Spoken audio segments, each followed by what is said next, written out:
যেটা শুনলাম যে আপনি নিজেও এমএ পাস এবং ডিএলএড কমপ্লিট করেছেন। তো আপনার সদ্য বিবাহিত বা বিয়ে হয়েছে, তো সেই জায়গায় দাঁড়িয়ে বিয়ের পরে এসে যে এরকম দেখছেন ছাগল পালন হচ্ছে, বা সেই বিষয়ে কি ভাবছেন বা কি দেখছেন?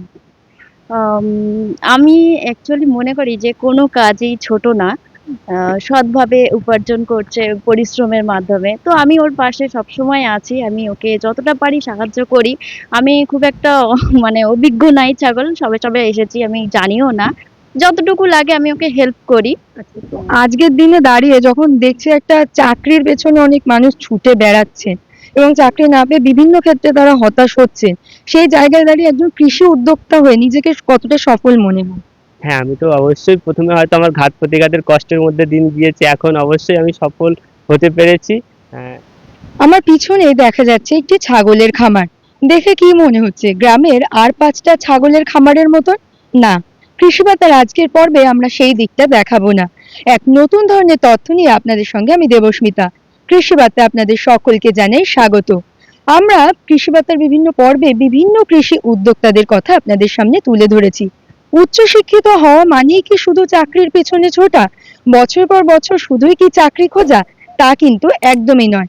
আজকের দিনে দাঁড়িয়ে মানুষ চেষ্টা করছে নিজে কিছু করতে, নিজে কোনো বিষয়ে উদ্যোক্তা হতে, যাতে স্বাধীনভাবে সেই কাজটা করা যায়। সেখানেই কৃষিবার্তার আজকের পর্বে দেখাবো একজন কৃষি উদ্যোক্তার কাহিনী।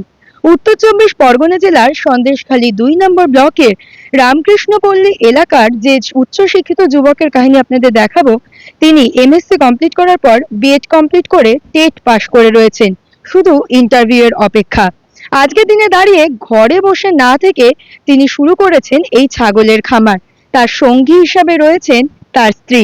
তারা দুজনে মিলে কিভাবে এই খামারটি সামলাচ্ছেন বা কি ভাবছেন এবং আগামী প্রজন্মের জন্য কি বার্তা দিচ্ছেন, আমরা সরাসরি তার মুখ থেকেই শুনে নেব।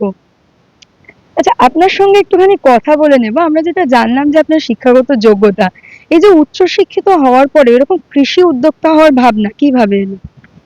হ্যাঁ, আমি দীর্ঘদিন পড়াশোনা শেষ করার পরে একটা হতাশায় ভুগছিলাম। কি করব? কি করে নিজের ইনকামের পথ কিভাবে বাছবো? তো এখানকার অবস্থার পরিপ্রেক্ষিত হিসাবে আমার এই ফার্মিং সেক্টরে আসা। তো বেকার হিসাবে বসে না থেকে সামান্য আস্তে, আস্তে করে ছোট্ট একটা ফার্ম তৈরি করেছিলাম। তারপরে সেই ফার্মটাকে এখন ডেভেলপ হয়ে এখন একটা বৃহৎ ফার্মে তৈরি হয়েছে। আচ্ছা, এটা আমরা তো শুনলাম যে প্রশিক্ষণ নিয়েই ছাগল পালনে আসা। তো যেহেতু আপনি উচ্চশিক্ষিত, এইটা যে জানবো যে প্রশিক্ষণের গুরুত্ব কতটা এই ধরনের ছাগল পালনের ক্ষেত্রে? হ্যাঁ, অবশ্যই প্রশিক্ষণের গুরুত্ব, কারণ ১ম এ এটা একটা আমাদের পারিবারিক, আমার মা চাষ করতেন। ওনার ব্যবসাটাকে আমি আরকি একটু বড় করার চেষ্টা করেছিলাম। তো আমি প্রশিক্ষণ না নিয়েই শুরু করেছিলাম। তার সঙ্গে, সঙ্গে আমি ফল পেয়েছি। তখন প্রিপেয়ার আক্রান্ত হয়ে অনেক ছাগল মারা গিয়েছিল। তারপরে আমাদের এখানে প্রাণী দপ্তর আছে, পশ্চিমবঙ্গ সরকারের, ওনাদের আছে। তারপর জিওআইডিসি আছে, একটা সংস্থা আছে। ওনাদের সহযোগিতায় আমি প্রশিক্ষণ নেই। তারপরে এখন ফার্মটাকে পুরোপুরিভাবে উম ভালোভাবে আরকি পরিচালনা করতে পারছি। আচ্ছা, যখন শুরু করেছিলেন কতগুলো ছাগল ছিল আর আজকে দাঁড়িয়ে সেই পরিমাণ কতটা বেড়েছে? শুরু করেছিলাম প্রায় ২৫টা কম বেশি ছিল। তারপরে প্রিপেয়ারে মারা গিয়েছিল। আ ১০-১৫টা মতো বেঁচে ছিল, ছোট বড় করে। এখন কতগুলো হয়েছে? আ এখন এখন ৬৩ টা সেল আউট করার পর এই মুহূর্তে আছে ৬৩ টা। কি কি আর জাতের প্রেগন্যান্ট। হয়েছে? হ্যাঁ? কি কি জাতের হয়েছে? এটা মূলত আমাদের ব্ল্যাক বেঙ্গলকে আমি ক্রসিং সেটআপ এ করেছি। হ্যাঁ, ব্ল্যাক বেঙ্গল আমাদের যেহেতু এখানকার একদম আবহাওয়া সামুদ্রিক আবহাওয়া ঠিক বলবো না, নোনা আবহাওয়া। আর এখানকার ঘাসগুলো অতটাও না, ভালো না, যাতে বড় জাতের এখানে ব্রিড এনে পালন করা যাবে। সেই জন্য এখানকার ব্ল্যাক বেঙ্গলকে বড় জাতের ছাগল দিয়ে ক্রস করে আমি তৈরি করেছি। একটু বড় ডেভেলপ করেছি, যাতে তাদের খাদ্যের যে চাহিদাটা সেটা আমি পূরণ করতে পারি নোনা ঘাস দিয়ে। আর তাদের যে উম আরকি শারীরিক যে একটা থাকে না, শক্তিশালী, যেটা রোগ প্রতিরোধ করার ক্ষমতাটা, সেটাও যাতে তাদের মধ্যে যাতে বহাল থাকে, সেটা সেই হিসাবেই আমি এইভাবে শুরু করেছি আরকি। আচ্ছা, এই ছাগল পালনের ক্ষেত্রে খরচ কেমন হয় আর সেক্ষেত্রে লাভ কেমন থাকে? খরচ যতটা কম করার চেষ্টা করি, তবুও এই গ্রীষ্মের সময় কিংবা শীতের মরশুমে, এই বর্ষার মরশুমে একটু খরচটা বেশি হয়। আ এবং আশ্বিন-কার্তিক মাসে, যেটা আমাদের শরৎকাল, হেমন্তকাল, সেই সময় অনেকটা খরচ কম হয়। তবুও আনুমানিক কম বেশি ৩,৫০০ থেকে খুব জোর হলে ৫,০০০ যায়। বর্ষার সময় ৫,০০০ মতো। হ্যাঁ, মাসে। আচ্ছা, তো আজকের দিনে দাঁড়িয়ে যখন দেখছি একটা চাকরির পেছনে অনেক মানুষ ছুটে বেড়াচ্ছে এবং চাকরি না পেয়ে বিভিন্ন ক্ষেত্রে তারা হতাশ হচ্ছে, সেই জায়গায় দাঁড়িয়ে একজন কৃষি উদ্যোক্তা হয়ে নিজেকে কতটা সফল মনে হয়? হ্যাঁ, আমি তো অবশ্যই ১ম এ হয়তো আমার ঘাত প্রতিঘাতের কষ্টের মধ্যে দিন গিয়েছে। এখন অবশ্যই আমি সফল হতে পেরেছি। এখন অতটা বিশেষ কিছু উম লক্ষ্য নজর রাখতে হয় না। তার মানে মোটামুটি আরকি শিখে ফেলেছি। শুধু একটু রোগ প্রতিরোধ ক্ষমতাটা কিভাবে করে বাড়বে, কিংবা যে ভ্যাকসিন শিডিউল গুলো আছে সেগুলো দেখি, কৃমির ডোজটা, আর এই ছাগল অসুস্থ হলে একটু দেখাশোনা।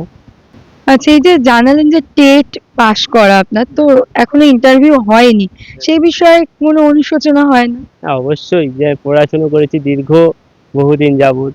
তারপরে টেট পাস করেছি। ইন্টারভিউ হতে, হতে এই ভোটের জন্য পোস্টপোন হয়ে গেছে। আশা করছি আবার শুরু হবে। আর আমরা যে লক্ষ্যে এত দীর্ঘদিন ধরে পড়াশোনাটা শিখেছি, যেন সেটাও আমি সাকসেস হতে পারি। তবুও সেই হিসাবে আমি এটা অনেক কম বয়সে অনেক তাড়াতাড়ি সাকসেস পেয়েছি। এটাই বলব। অনুশোচনা তো অবশ্যই আছে। তবু সবকিছু ভুলে তো আমাদের এগিয়ে যেতে হবে।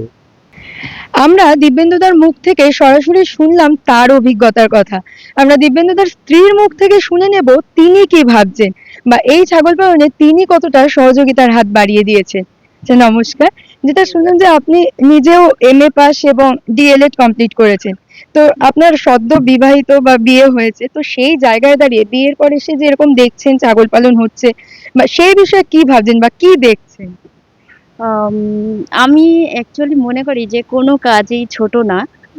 সৎভাবে উপার্জন করছে পরিশ্রমের মাধ্যমে, তো আমি ওর পাশে সবসময় আছি, আমি ওকে যতটা পারি সাহায্য করি। আমি খুব একটা মানে অভিজ্ঞ নাই ছাগল, সবে সবে এসেছি, আমি জানিও না, যতটুকু লাগে আমি ওকে হেল্প করি। উম, এই আর কি। তো এই যে মানে এতটা পড়াশোনা করে নিজে এরকম কৃষি উদ্যোক্তা তিনি হয়েছেন, বা আপনিও দেখছেন যে একটা কৃষি উদ্যোক্তা হতে পেরেছেন এই বয়সে এসে, সেই জায়গায় দাঁড়িয়ে মনে হয় যে এরকম উদ্যোক্তা যদি কেউ হতে পারে সে সফল? হ্যাঁ, যদি সঠিকভাবে আম, যে কোনো কাজ, কৃষি বলুন, ছাগল পালন বলুন, যদি সঠিকভাবে করে অবশ্যই সে সফল হবে। এরকম উদ্যোক্তা যে হ্যাঁ, স্বাধীনভাবে কাজ করতে পারছেন, এটা দিয়ে কি মনে করছেন? এটা তো একটা মানে আলাদা স্বাধীনতা, নিজের মতো করে সবকিছু দেখতে পারবে, মানে নিজের মতো করে সবকিছু দেখতে পারবে, এবং আম, আহ, মানে নিজেই টাইম শিডিউল করতে পারবেন, মানে পারবে। এটা তো একটা স্বাধীনতা, এবং না? আপনি মানে এখন যে নতুন শিখছেন বা এই ছাগল পালনের ব্যাপারে সহযোগিতার হাত কতটা বাড়িয়েছে? আমি সেভাবে অতটা সাহায্য করতে, যতটুকু লাগে আমাকে ডাকে, এটা একটু করে দাও, আমি সেটাই করে দিই। আপনার হ্যাঁ, নাম? আমার নাম লিপিকা দাস। আমরা শুনলাম একজন কৃষি উদ্যোক্তার কাহিনী। আমরা এটাও কিন্তু আজকের ভিডিও থেকে জানতে পারলাম, উচ্চশিক্ষিত মানেই বছরের পর বছর ধরে শুধুই চাকরির অপেক্ষা করা নয়, সেই চাকরি পড়ার পাশাপাশি নিজেও যে উদ্যোক্তা হয়ে রোজগার করা সম্ভব, এবং নিজে উদ্যোক্তা মানে শুধুই নিজের রোজগার নয়, তার সঙ্গে আরো কিছু লোকের যে কাজ দেওয়া সম্ভব, তারই উদাহরণ কৃষি বার্তার আজকের ভিডিওটা। তাই আপনারা যারা ভাবছেন এই ধরনের যে কোনো উদ্যোগে এগিয়ে আসবেন, তারা অবশ্যই কৃষি দপ্তর, উদ্যান পালন দপ্তর, কৃষি বিজ্ঞান কেন্দ্র, প্রাণী দপ্তর থেকে সঠিকভাবে প্রশিক্ষণ নিয়ে যদি এগিয়ে আসেন, তবে আপনারাও আগামী দিনে একজন সফল উদ্যোক্তা হতে পারবেন বলে আমরা আশা রাখছি। এরকম আরো নতুন নতুন তথ্য জানতে অবশ্যই ফেসবুকে আমাদের কৃষি বার্তা পেজটিকে ফলো করে রাখুন, এবং ইউটিউবে আমাদের কৃষি বার্তা চ্যানেলটিকে সাবস্ক্রাইব করে বেল আইকনটি প্রেস করে রাখুন, যাতে সবার প্রথমে নোটিফিকেশনটি আপনার কাছেই পৌঁছে যায়। নমস্কার।